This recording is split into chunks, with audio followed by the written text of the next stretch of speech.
سلام، خیلی ممنونم که این ویدیو رو انتخاب کردید. من هانی سفری ام. من 26 سالمه، 5 سالی که به آلمان مهاجرت کردم و قراره که امروز توی این ویدیو راجع به چیزهایی از مهاجرت با شما صحبت بکنم که شاید کمتر کسی اینجوری بهش اشاره کرد. توی این چنل قراره با شما از روز اولی که مهاجرت کردم تا به همین امروزی که دارم به صورت خویش‌فرما فعالیت میکنم، شرکت خودم رو زدم و دارم به دولت آلمان مالیات میدم رو با شما صحبت بکنم.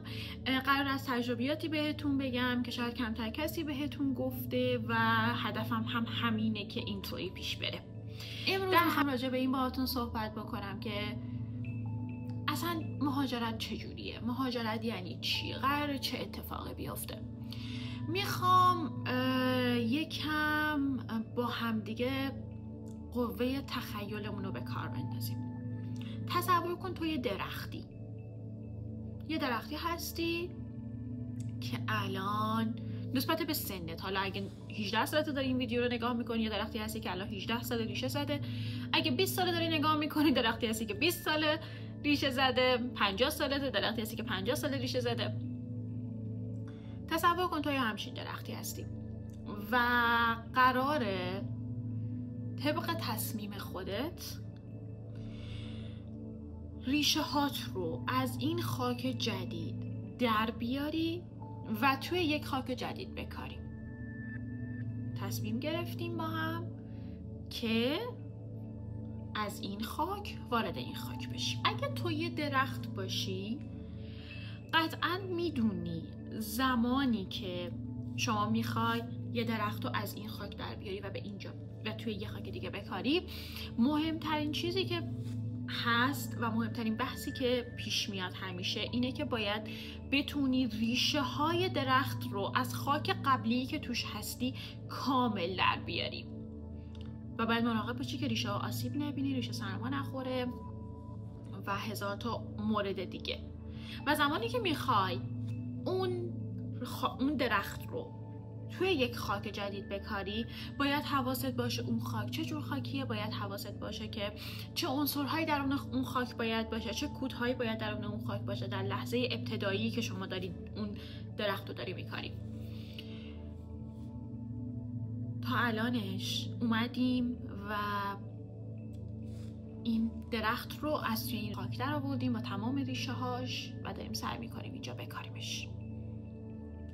خاکی که شما 2 مرتبه داری خودت رو توش میکاری یک سری عنصرها داره و این عنصر فرقی نداره که شما تصمیم میگیری کدوم کشور مهاجرت بکنی. شما هر کشوری که مهاجرت بکنی، این عنصرها در اون خاک وجود داره و ریشه شما از هر کشوری در بیاد و بخواد تو هر کشوری که بره و اونجا کاشته بشه، این عنصرها درش خیلی مهم و حیاتی هستند.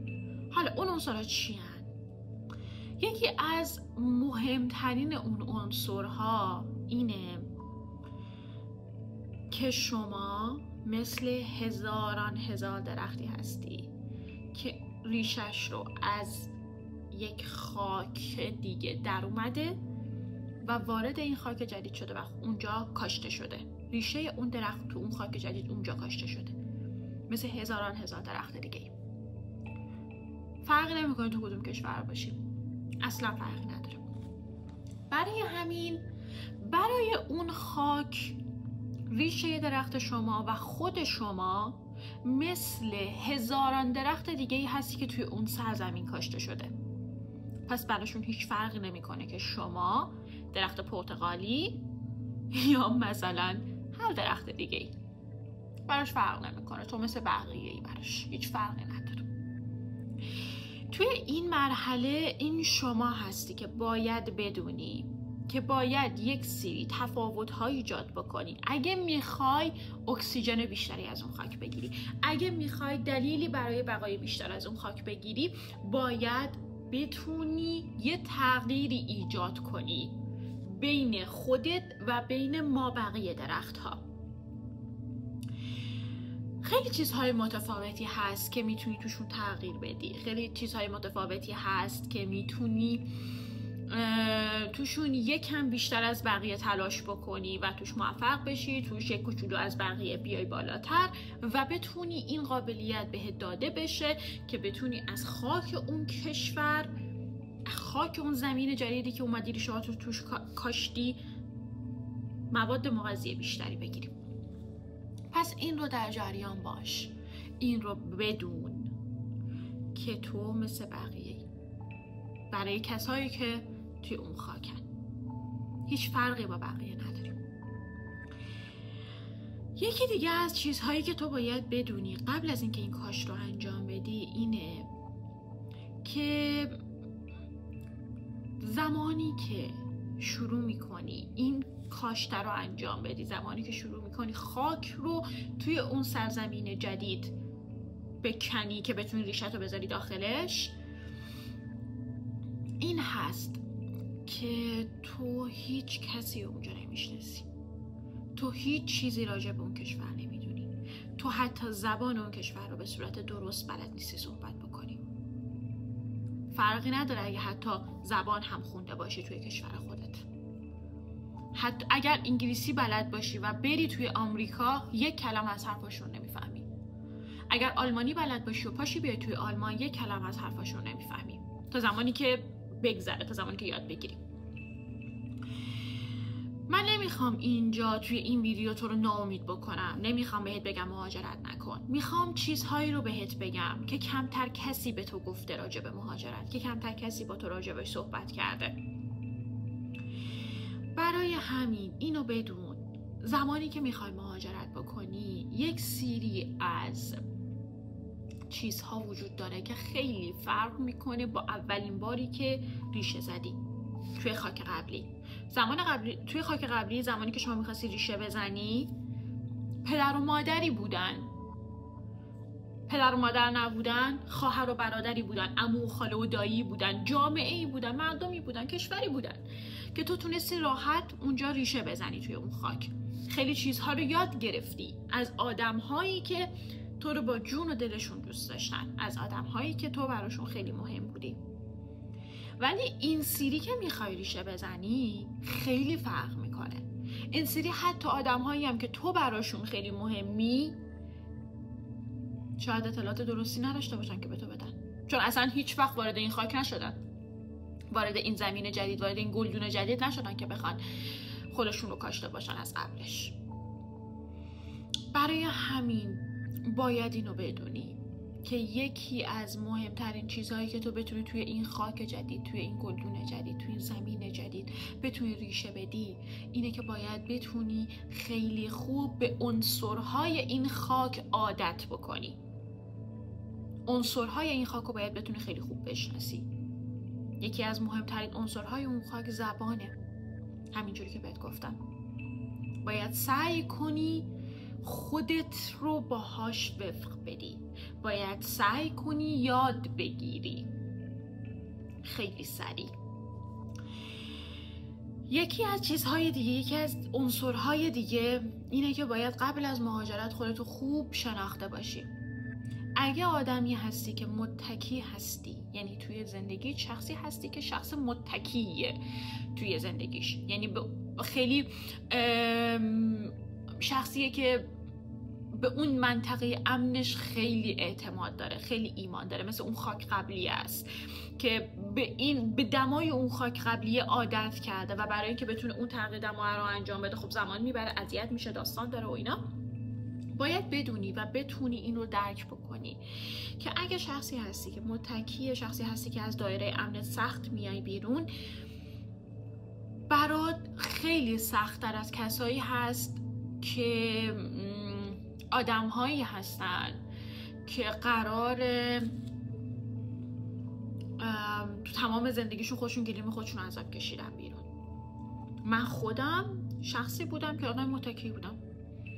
من یه دختر خونه بودم توی یه خانواده مذهبی و دختری هم بودم که خب پدرم کار میکرد، خدا شکر سایش بالا سرمون بود و خرج تمام خانواده رو میداد. منم بالاخره خب دختری بودم که مثل خیلی های دیگه توی ایران مدرسه‌مو میرفتم، زندگیمو میکردم، تنها دغدغه‌م امتحانم بود و اصلا نمیفهمیدم از کجا میاد و به کجا میره. برای من زمانی که پامو گذاشتم توی کشور آلمان خیلی سخت بود، خیلی سخت بود. من حتی زبان آلمانی هم خوب نمیتونستم صحبت بکنم، من حتی یک کلمه زبان هم بلد نبودم. الان 5 سال از اون روز گذشته و من الان به مدت 5 ساله که دارم تنها زندگی میکنم. خیلی چیزا رو یاد گرفتم، فهمیدم خیلی چیزها رو که من نباید به کسی اعتماد بکنم، من نباید منتظر این باشم که خیلی ها بخوان بیان و به دست منو بگیرم، هم بیان من کمک بکنم. فرهنگ این کشور فرق میکنه، اینجا مثل ایران نیست که شما اگه یه جای گیر کنی، اگه احساس نیاز داشته باشی به کمک، چند نفر باشن بیان سعی بیان گدام بیان کمک، تو اینجا یک مهاجری هستی مثل بقیه مهاجرا. من این حقیقته، دارم سعی میکنم خیلی روان همه چی رو بهت بگم. یکی دیگه از عنصرهای اون خاک جدید اینه که تو باید بدونی که قوانین اون خاک جدید، دمای اون خاک جدید، محیط اون خاک جدید میتونه برای ریشه های تو تا زمانی که اطلاعات درستی نداری خطرناک باشه به جای اینکه سازنده باشه.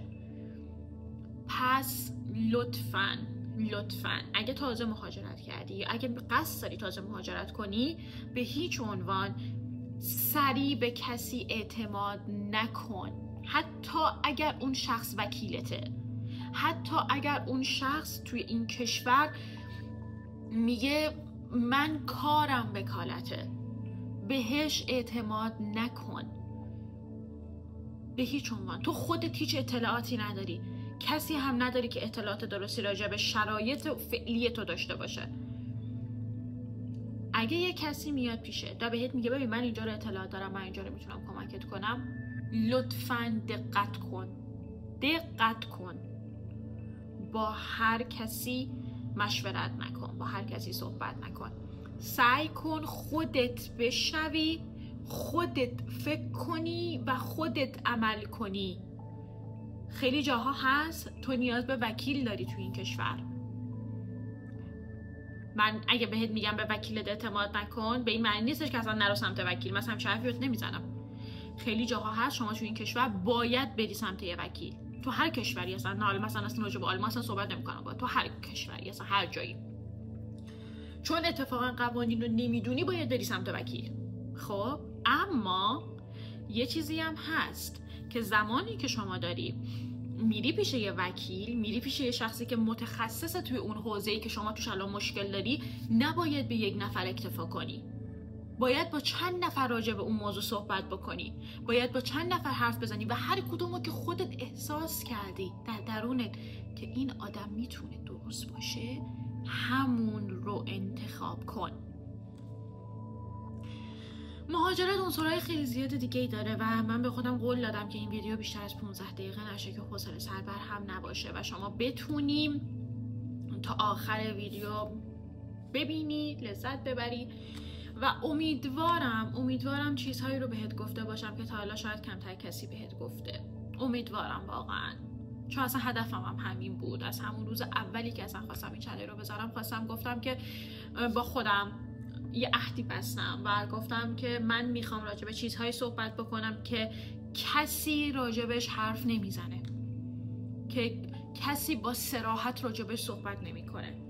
خیلی ممنونم که وقت گذاشتید تا اینجا ویدیو رو دیدید. من اصلا قصد اینو نداشتم که بخوام حرفای ناراحت کننده بزنم، حرفای منفی بزنم، اصلا و ابدا من این کارو نمیکنم به هیچ عنوان. توی این چنل من اگر راجع به چیزای منفی صحبت میکنم، راجع به چیزای مثبت هم با شما صحبت میکنم، اما این ویدیو راجع به خود مهاجرته،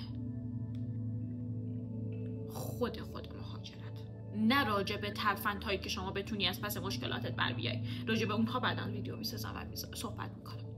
قول میدم هفته یه دونه ویدیو رو داشته باشیم، قول میدم. امیدوارم که حال دلتون حسابی باز هم خوب باشه. امیدوارم که تونسته باشم بهتون یک ذره هم که شده کمک بکنم، یک مسیر جدیدی رو براتون باز بکنم. امیدوارم که حال دلتون بعد از دیدن این ویدیو یک امنیت در درون خودش احساس بکنه. براتون آرزوی موفقیت میکنم خوشحال میشم اگر این ویدیو تونست بهتون کمک بکنه. چنل منو سابسکرایب کنید. مراقب خودتون باشید بچه‌ها. تا دفعه بعد. خداحافظ.